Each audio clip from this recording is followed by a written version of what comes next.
Let's talk about what it takes to start a new city. The first thing you have to do is determine what the area that will be included in the city will be. It's nice to have boundaries that are understandable to people, and it's also nice to keep communities together inside the larger community. So in the case of Arden Arcade, it was pretty simple. We have about 16 miles. They're bounded on the south and west by Ethan Way and the City of Sacramento limits, on the south by the American River, a very nice border, on the east by Mission Avenue, which is a line between Arden Arcade and the community of Carmichael, and on the north we have a very busy thoroughfare, Auburn Boulevard. And our communities inside Arden Arcade are left intact. The next thing you do is you get a petition together, because you need to get a number of people interested in cityhood, at least interested in looking at the issue. And they sign this so that it can go and be approved for further study. Then the petition, after the petition is done, the facts go to a very independent expert group of analysts who seek to determine whether the city has the ability to survive economically on its own.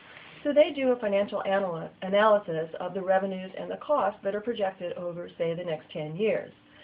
Now, in the case of Arden Arcade, this has already been done, and the results are quite positive. The results, in fact, indicate that there will be a surplus of over $100 million using the same assumptions that are going on today. In fact, what that means is that $100 million excess revenues, we'll call them that, that's tax dollars that are raised in Arden Arcade, are being spent somewhere else. Because with incorporation, we'll be able to spend that money in Arden Arcade. So that's what happened with Arden Arcade analysis. That's what happened with Citrus Heights, and that's what's happened with Rancho Cordova and other cities.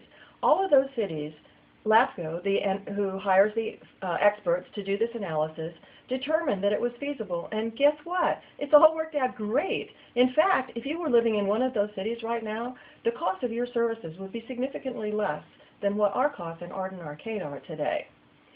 That's one of the things that you get when your government becomes more localized instead of being part of a very large group of people where one of your representatives, in the case of Sacramento County, for instance, represents up almost 300,000 people.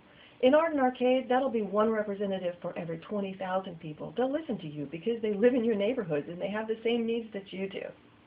All right, so that's the financial analysis. It shows that Arden Arcade makes sense. And then finally, the last step before the city is incorporated is the matter goes on the ballot. That's where we are right now.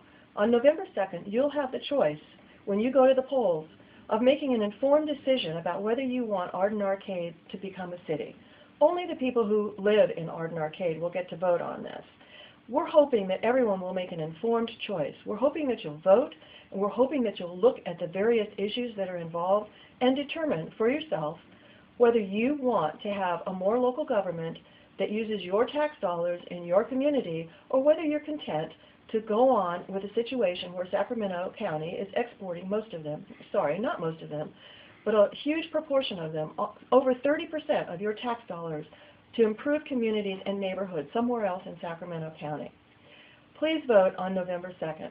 Please vote in favor of cityhood. But don't do so until you've done for yourself a very thorough analysis of what it means to you and to all of us.